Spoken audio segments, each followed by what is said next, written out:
अभी अभी एडीएम बनी कविता भील ने 3 थाने सील कर दिए और 4 महिला थानों में छापा डाला, लेकिन तभी उसकी मां अचानक गायब हो गई। पूरा शहर थर थर कांप रहा है और जनता अब उसके पीछे खड़ी है। सोच सकते हैं क्या, पूरी पुलिस और सत्ता का तंत्र उसके खिलाफ था और सिर्फ एक बहुजन बेटी ने पूरे सिस्टम को हिला दिया। उसकी मां की जान अब खतरे में है। अगले पल क्या होगा आप अंदाजा भी नहीं लगा सकते। आप देख रहे हैं एपिसोड। एक सुबह का समय था। जिला मुख्यालय का नया भवन लोगों से खचाखच भरा हुआ था। हर ओर चर्चा थी कि पहली बार इस जिले में दलित बेटी एडीएम बनी है। कविता भील गांव की मिट्टी में पली बढ़ी, संघर्ष की आग में तपकर निकली और अब यह कुर्सी जनता की आवाज बन चुकी थी। उसकी आंखों में नीली लौ थी। यह सिर्फ एम्बिशन की नहीं थी, बल्कि उस दर्द की थी जो सदियों के अन्याय से उपजा था। पहले ही दिन जब कविता ने दफ्तर पहुंचकर अर्जियां देखी तो ज्यादातर शिकायतें पुलिस थानों से जुड़ी थीं।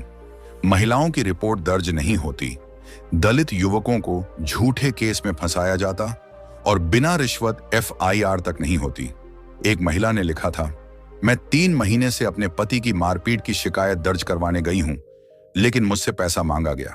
जब नहीं दिया तो मेरी ही शिकायत गायब कर दी गई। कविता की उंगलियां कांप गईं। उसने आंखें बंद की और मन ही मन बाबा साहेब का वाक्य याद किया, शिक्षित बनो, संगठित रहो और संघर्ष करो। फौरन उसने जिलाधिकारी और एसपी को फोन किया। आज शाम तक मुझे उन थानों की पूरी लिस्ट चाहिए जिन पर भ्रष्टाचार और जातीय भेदभाव के आरोप हैं। शाम तक फाइल उसके पास थी। 3 थाने पूरी तरह से गुंडों और दलालों के कब्जे में थे। महिला थानों में भी अफसर महिलाओं को प्रताड़ित कर रहे थे।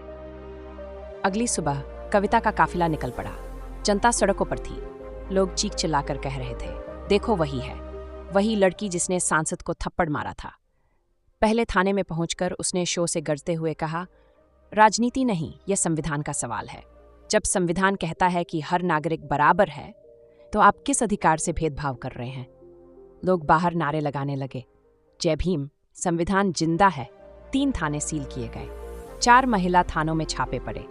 कई महिलाओं की आंखों में डर था, लेकिन दिल में पहली बार भरोसा जगा कि अब उनकी आवाज दबेगी नहीं। रात को पत्रकारों ने पूछा, आप अकेली होकर इतना बड़ा रिस्क ले रही हैं, डर नहीं लगता? कविता मुस्कुराई, मैं अकेली नहीं हूं, मेरे साथ संविधान है, बाबा साहेब की सीख है, करोड़ों लोग हैं, यही मेरा साहस है। लेकिन अगले दिन जब वह मीटिंग के लिए निकली तो उसकी गाड़ी के नीचे बम रखा गया था। सुरक्षा ने समय रहते गाड़ी रोकी। एसपी ने कहा, मैडम, ये काम उन माफियाओं का है जिनके थाने आपने सील किए। कविता की आंखों में कोई डर नहीं था। अगर मेरी जान भी जाती है तो भी ये लड़ाई रुकेगी नहीं। लेकिन तभी सचिव दौड़ता हुआ आया। हाथ में लिफाफा था। कांपते हुए उसने कहा, मैडम, अगर आपने अपना अभियान नहीं रोका तो आज रात आपकी मां जिंदा नहीं बचेगी।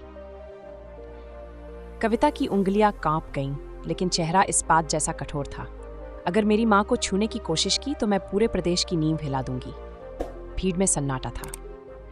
सभी जानते थे कि अब यह लड़ाई सिर्फ थानों की नहीं रही, यह सीधी जंग थी, सिस्टम बनाम संविधान। कविता ने गहरी सांस ली और कहा, मैं अकेली नहीं जाऊंगी, इस बार पूरा बहुजन समाज मेरे साथ है। अंधेरी रात थी, बिजली चली गई। कविता की मां ने दरवाजा खोला और एक लिफाफा देखा।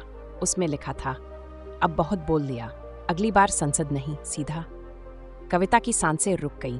उसका दिल धड़क रहा था, लेकिन उसका चेहरा डर से नहीं, क्रोध और हिम्मत से चमक रहा था। क्या कविता अपनी मां को बचा पाएगी? क्या बहुजन समाज उसके साथ उठ खड़ा होगा? और क्या ये लड़ाई पूरे प्रदेश को बदल देगी? जानने के लिए जुड़िए हमसे, कमेंट में लिखो एपिसोड 2 चाहिए। वीडियो को लाइक, शेयर और चैनल पर पहली बार है तो सब्सक्राइब जरूर करें। धन्यवाद। जय भीम।